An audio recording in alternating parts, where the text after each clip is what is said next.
pub in Forest Park. And so I think having, grown up a little bit of like an industry baby, it's just kind of always been in my blood that I've wanted to do it. And there's really been nothing else that I've ever wanted to do but cook. So here I am. Nice. Tell me about getting on this season. How difficult was the audition process and what you have to do?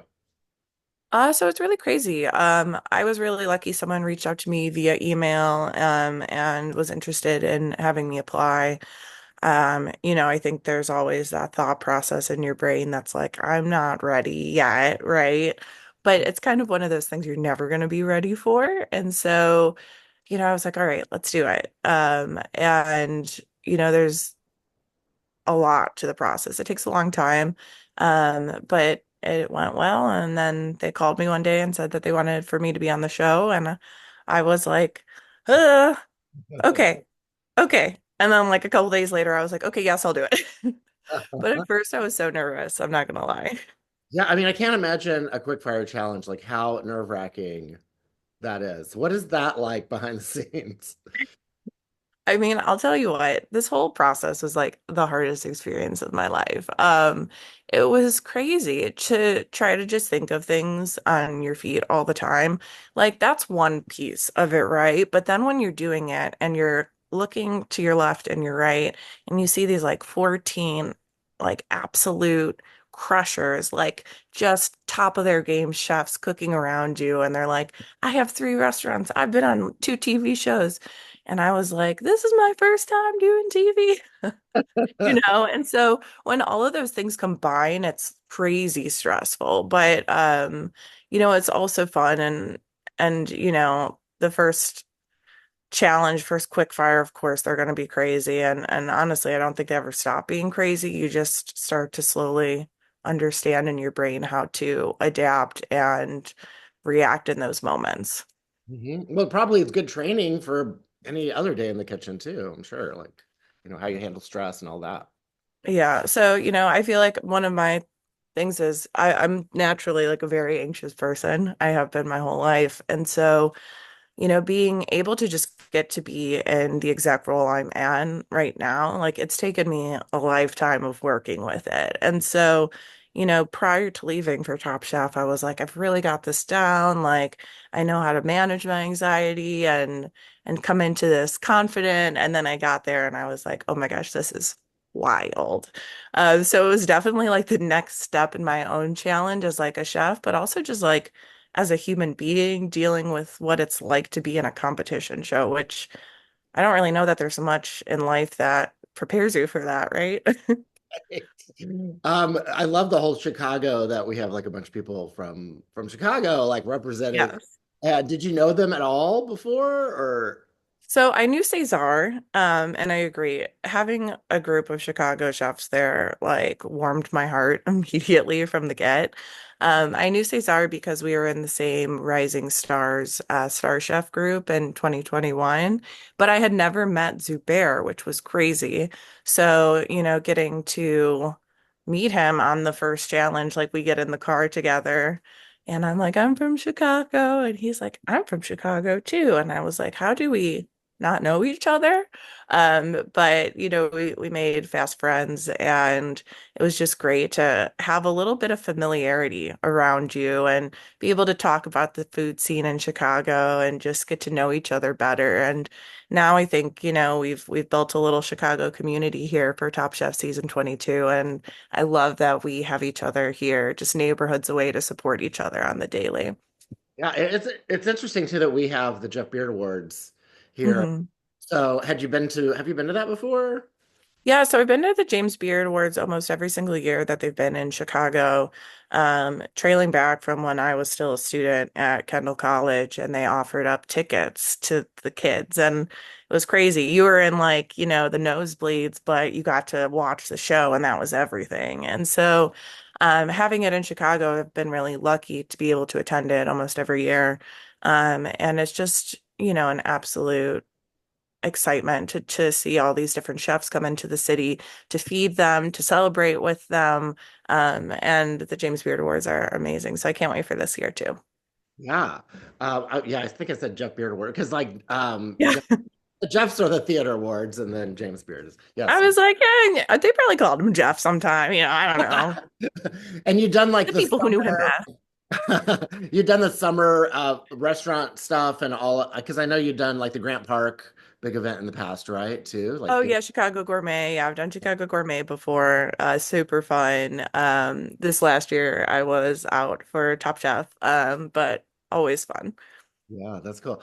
What did you? Well, I want to hear about Monteverde. I mean, I've eaten there, and then what did you learn? What did you learn? Is pasta like your jam now, or tell me about that? Pasta is my lifeblood. I love pasta so much. Yeah, I came to Monteverde only having cooked Asian food. And so like I remember coming on the first day and like looking at a quart of pecorino next to a quart of parm and just being like, I think this one is this one. You know what I mean? And so I've come so far from there.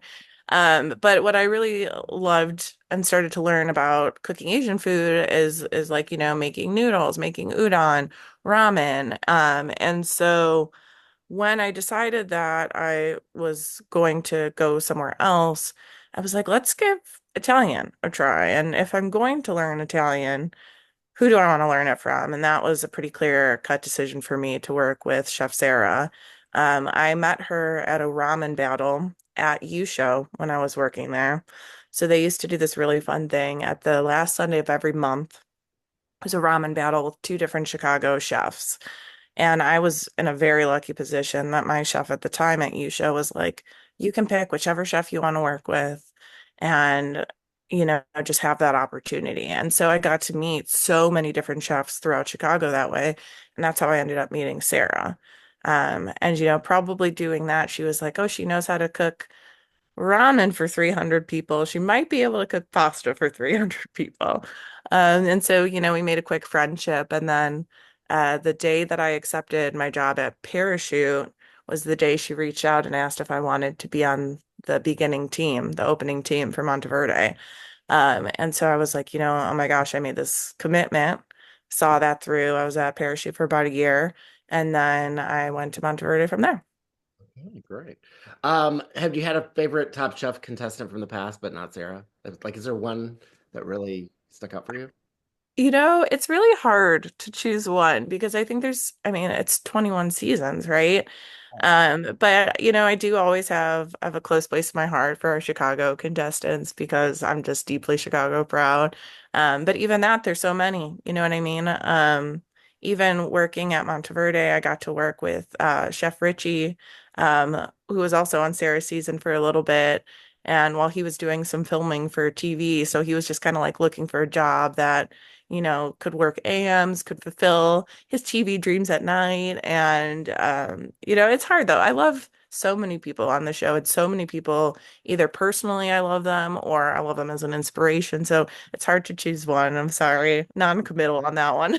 Okay, there's a lot to pick from, and but I think Yeah, right. like female chefs are so important because I mean I've worked in the industry for a long time, and like the misogyny from expediters and things, where like there's some bullying. There's Mhm. you know what it's like. It's like it's so great to see women representation and just a different take on things. Yeah, and I think in society today, and even in the media today, I think things have changed a lot for women in general, in addition to women chefs. And, looking at earlier seasons, I think it's really incredible how much our season comes together to support each other and have each other's backs. And especially our women chefs. I think there used to be a time where it was really cool to like pit the women against each other and try to make these like girl fight, scenarios. And so to be, in 2025 on, the most progressive it's been so far, it's nice to know that I think we're in a little bit of a different environment and a different culture than we were 20 years ago. Yeah. Well, that's true. So Always Kristen, improving, right? Is the goal.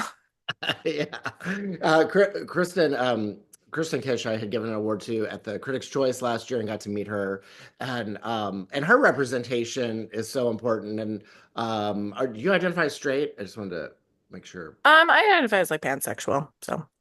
Okay, love it. All right, great. Good. I'm glad to ask. And then the LGBT representation on the show. I didn't know if there was other cast members, but even just having Mhm. Chris at the top is just great. Oh my gosh, incredible. And she, you know, from what I'm able to speak to, is just a joy and a delight. And, even those quick little moments before things start rolling on TV, she's like, how'd you guys sleep? Are you getting enough sleep? Just like, little quick things that, you don't have to do at all in that position, but just to, show that you care. And obviously you've been in our shoes. And so to have someone like that who's done it all and won, like to be in front of you as a little bit of a guide is incredible. Yeah, yeah. How hard was it to keep the secret that you're on the show? Was It that tough? was the worst. Oh my gosh. I am not good at keeping secrets. If you haven't figured it out from watching episode one, you pretty much see every emotion that's on my face in real time. So it was rough. And, we told the team I was in Italy.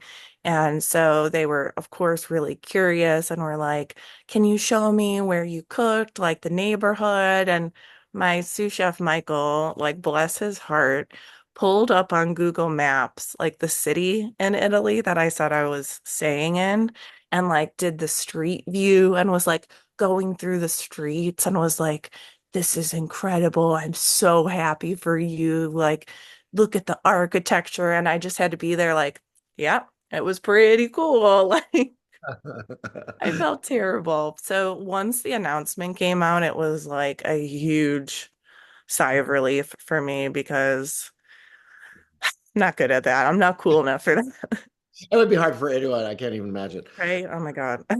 What are you doing in the future? Are you doing some things around town and a viewing party? Yeah.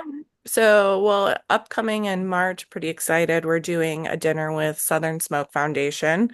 So Southern Smoke, if you're unaware, is like one of the top charities for the, food industry workers. And what's really cool about it is it supports everyone in the industry, whether you're a farmer, a barista, a chef, a dishwasher, whoever. And so Chris Shepard and Lindsey Brown run it out of Houston, but it's at a national level now. They also just recently started another program called Behind You, which is helping connect industry workers with free mental health care. And so two things that are hugely important, to myself, but also to the industry. And they're working on making that a national level right now. I believe it's 10 states. Illinois is one of them. But we are going to go out to Houston next month and we're going to cook a dinner there. The event's called Decanted. And so it'll be like a 5 course meal that we're doing for charity for supporting Southern Smoke. Oh, I love that. Is your goal to get a restaurant? Is that something you want to do, or is that It is. It is my goal to have a restaurant one day. It's kind of been the dream since day one, and I'm not letting it go yet. if you're staying in Chicago, right? You're gonna stay with I us? love Chicago. I can't imagine leaving. I've always had this like, oh, I want to travel, I want to go other places thought, but the thought of leaving Chicago, I can't do it. I love it too much. I just got real lucky to be born right where I want to be. I love that. Okay. Yeah, and I'm sure I'll see you at some event and out and about. And I look forward to meeting you face to face. But I think I've been around you. I must have been because I've been around Sarah and always gone to Yeah, things. And so yeah, that'd be it's great. awesome. Yeah, well, it was great getting to know you better and good luck on the show. And thank you for representing the Windy City. So, Absolutely, my pleasure. Thank you so much. all right, thanks, Bailey. Have a good day. You Thank too. Have a you. good one. Thank you. Bye. Thanks, Bye. Nathan. Bye.